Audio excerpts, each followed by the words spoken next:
નવસારી મહાનગરપાલિકાની ચૂંટણી માટે ભાજપે કમર કસી છે। ઉમેદવારી ફોર્મ ભરવાની પ્રક્રિયા પૂર્ણ થયા બાદ ગુજરાતના નાણામંત્રી અને જિલ્લા પ્રભારી મંત્રી કનુ દેસાઈની ઉપસ્થિતિમાં ભાજપના તમામ 52 ઉમેદવારોએ સામૂહિક રીતે જનસેવા સંકલ્પ લીધા હતા। મંત્રીએ કાર્યકરોને જંગી બહુમતીથી વિજય મેળવવા હાકલ કરી હતી। નવસારીના મ્યુઝિકલ ફાઉન્ટેન પાસે આયોજિત આ કાર્યક્રમમાં 13 વોર્ડની 52 બેઠકોના ઉમેદવારો એકઠા થયા હતા।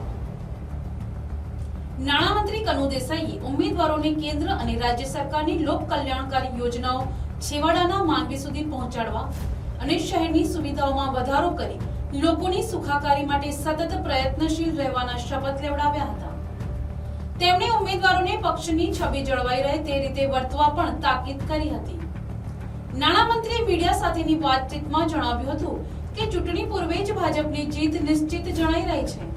તેમણે કહ્યું કે અન્ય પક્ષો પાસે કાં તો ઉમેદવારો નથી અથવા જે છે તે નબળા છે, જેના કારણે કેટલીક બેઠકો પર ભાજપ બિનહરીફ વિજેતા બની રહ્યું છે। તેમણે ઉમેર્યું કે ભાજપના ઉમેદવારો અને કાર્યકરો પક્ષના શિસ્ત મુજબ ડોર ટુ ડોર સંપર્ક કરી મતદારોના આશીર્વાદ મેળવશે। આ પ્રસંગે પ્રભારી મંત્રીએ તમામ 52 ઉમેદવારોને કેસરી ખેસ પહેરાવી સન્માનિત કર્યા હતા અને તેમની સાથે સામૂહિક તસવીરો પડાવી હતી। જે બેઠકો પર ભાજપના ઉમેદવારો બિનહરીફ ચૂંટાયા છે તેમને મંત્રીએ વિશેષ અભિનંદન પાઠવ્યા હતા। કાર્યક્રમના અંતે ભાજપના આગેવાનો અને કાર્યકરોમાં ભારે ઉત્સાહ જોવા મળ્યો હતો અને અબ કી બાર 52 પાર ના નારા લગાવવામાં આવ્યા હતા। નાગરિક કર્તવ્ય બંધારણના નિયમોને અનુસરીશ। હું પંડિત દીનદયાળજીના એકાત્મ માનવ દર્શન અને ભાજપની પંચનિષ્ઠામાં વિશ્વાસ ધરાવું છું। પ્રધાનમંત્રી શ્રી નરેન્દ્રભાઈ મોદીના નેતૃત્વમાં વિકાસની રાજનીતિ અને ભારતીય સંસ્કૃતિની વિચારધારા અને વિરાસતનું મને ગૌરવ છે। તેમના વિકસિત ભારત સાથે એક ભારત શ્રેષ્ઠ ભારતના સ્વપ્નને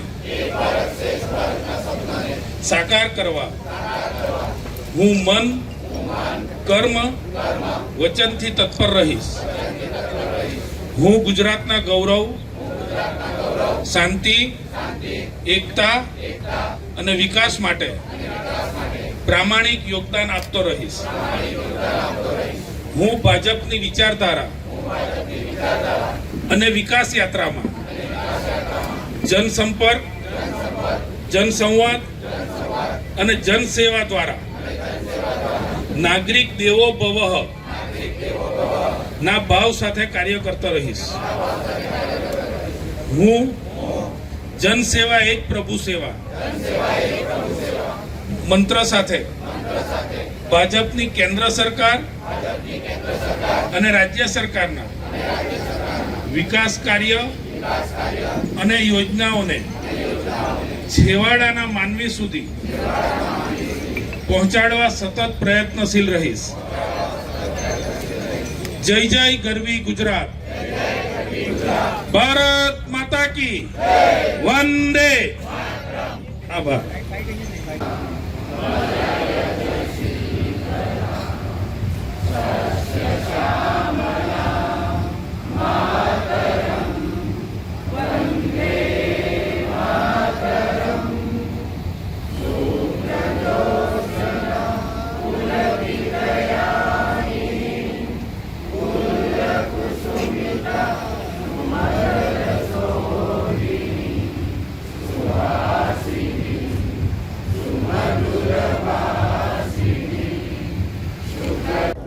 આપણે સૌ જાણીએ છીએ કે સમગ્ર ગુજરાતમાં આજે સ્થાનિક સ્વરાજ્યની ચૂંટણીઓ યોજાવા જઈ રહી છે।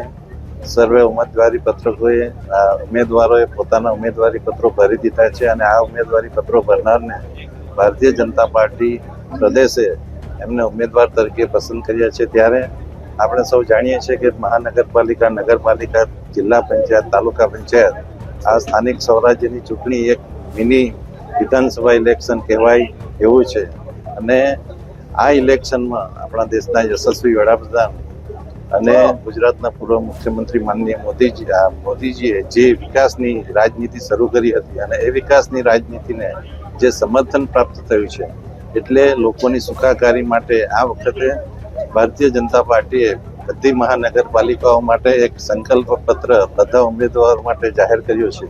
એમાં આપણે 2047માં વિકસિત ગુજરાતની સાથે વિકસિત ભારત ઊભું કરવા માટે વિશ્વની સૌથી મોટી અર્થવ્યવસ્થાને સાથે આપણા લોકોનો જે સૂચકાંક છે, હ્યુમન સૂચકાંક પણ સૌથી વધુ શ્રેષ્ઠ રહે અને સાથે સાથે સમગ્ર દેશમાં એક નવી રાજનીતિ કે જે વિકાસની રાજનીતિ શરૂ થઈ એ પ્રસ્થાપિત કરીને સમગ્ર વિશ્વને ભારત એક વિશ્વનું સૌથી અગ્રણી જે દેશ પહેલા હતો એ દેશ પ્રસ્થાપિત કરવાની દિશામાં જઈ રહ્યા છે. ત્યારે આપણે વિકાસ અને વિરાસત બી એટલે કે આપણા બધા પુરાણા અયોધ્યાનું રામ મંદિર હોય, વારાણસી હોય કે દ્વારકા, આ બધા ક્ષેત્રોનો પણ વિકાસ કરીને આપણે આપણી સંસ્કૃતિની સાથે સાથે વિકાસ કરીને એક જે રાજનીતિ મોદી સાહેબે અપનાવી છે એને સમગ્ર ગુજરાતના જેમાં વંશવાદ, જાતિવાદ, પ્રાંતવાદ છોડીને જે લોકોએ સમર્થન આપ્યું છે એ સર્વે લોકોને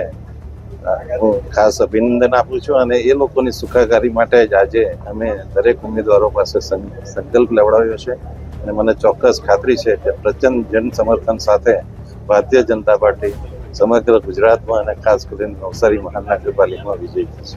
એ વાત સાચી છે, બધી પાર્ટીના ઉમેદવારો મળતા નથી, મળે છે તો નબળા ઉમેદવારો મળે છે, પરંતુ ભારતીય જનતા પાર્ટીના કાર્યકરોએ ભારતીય જનતા પાર્ટીના નિયમ મુજબ ઘર ઘરનો સંપર્ક કરવાનો છે.